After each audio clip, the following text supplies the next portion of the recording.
Thank you, Mr. President. My question is directed to the Minister for Primary Industries, Noel Blair. As provided by the Fisheries Management Regulations, Opera House-style yabby traps are banned from use in public waters east of the Newell Highway where platypuses are found. This was in response to the number of animals being drowned in these traps.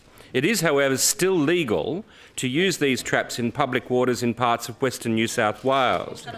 New South Wales fisheries have published advice on how to modify these traps so as to limit bycatch, yet in areas such as Menindee, Australian water rats are caught and drown in these traps. Will the Minister follow the example of the other states such as Victoria and impose a statewide ban on the Opera House-style traps so as to protect our native animals? And if not, why not? Thank you. Mark, that's why not.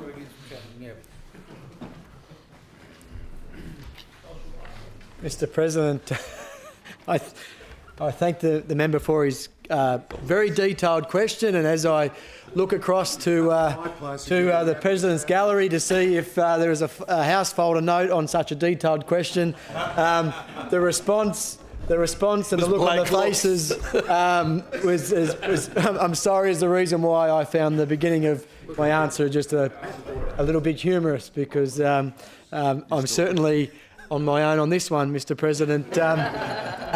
It is a serious question, and to be honest, Mr. President, if DPI Fisheries, who have some of the most outstanding scientific minds in this country, have made a determination that certain parts of the state warrant the use of the so-called Opera House nets and other parts of the state don't, then without having any information at hand, I would obviously default to the determination that they had made would be the right one. Because, Mr. President, one thing that we do have here in New South Wales are some of the best minds when it comes to being able to provide scientific advice on issues in relation to our fish stocks, and also the methods that are applied to our estuaries here in New South Wales. So, Mr. President, my answer to the question is, if DPI Fisheries have determined that the nets are appropriate in certain parts of the state,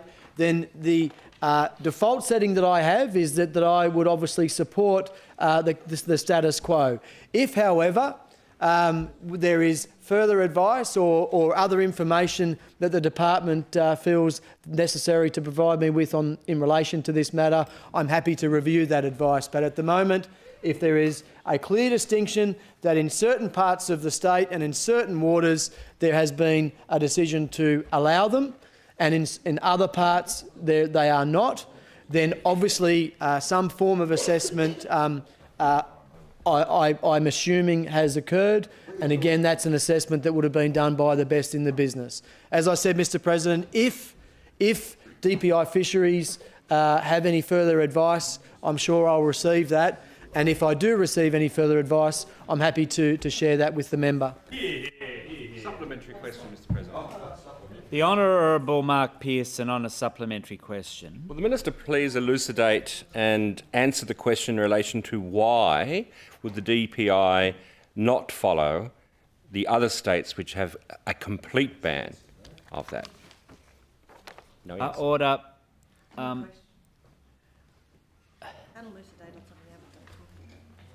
The standing order is quite clear, which is that it asks for an elucidation of an aspect of an answer given.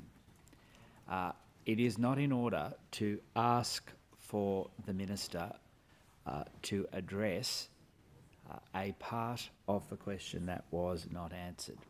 As I said in a previous ruling, as to how a Minister chooses to answer a question other than the requirement that he be relevant and or she be relevant, and the requirement that he or she not debate the question, the Minister is free to choose it as he wishes. So I'm afraid I have to rule this supplementary question out of order.